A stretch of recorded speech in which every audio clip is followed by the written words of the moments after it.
Everyone was shocked achiona aiwa mutungamiri wenyika yeZimbabwe achirolla out maFord Rangers achipiwa aiwa kune vakomana aiwa vemauto aiwa mumavhiki akapfuura. But pazuva nebad news manje yabuda ichitaurwa nevanhu vakomana aiwa vana Kirina Mujati vachiuya vachitaura mashoko ekuti avhundutsira nyangwe nemagenerals ariko kumusoro ikoko. Chambena mashoko anobuda achinyora achitsanangura muzvaranhasi.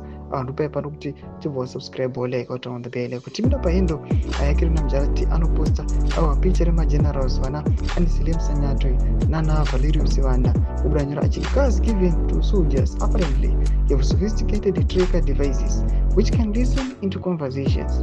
It also said the ZNA received these and the plans to allocate to people it wants to track.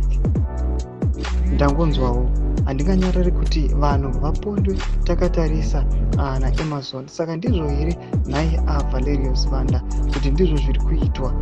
Ndo mashoko anobuda achitogwa panapa naKirina Mujati achitaura mashoko achiti aiwa this is a planned investigation iri kurwa apa achiona kuti aiwa these cars which are being rolled out aiwa anenge ane something installed just kuti vaone kuti aiwa vakomana vangapandukira kana kuti mhezvamukono ndedzipi. Zvatiri kuona panapa vakomana vari kuti ndozvavangonzwa.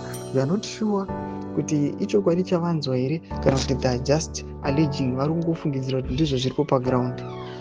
Imbotidze mafungiro enyu munoti kudii pamusoro pechitiko ichi. Aiwa chitiko chamuziva kuti aiwa chinenge chine munhu pasi. Pinda comment section yedu, subscribe or like, turn on the bell icon.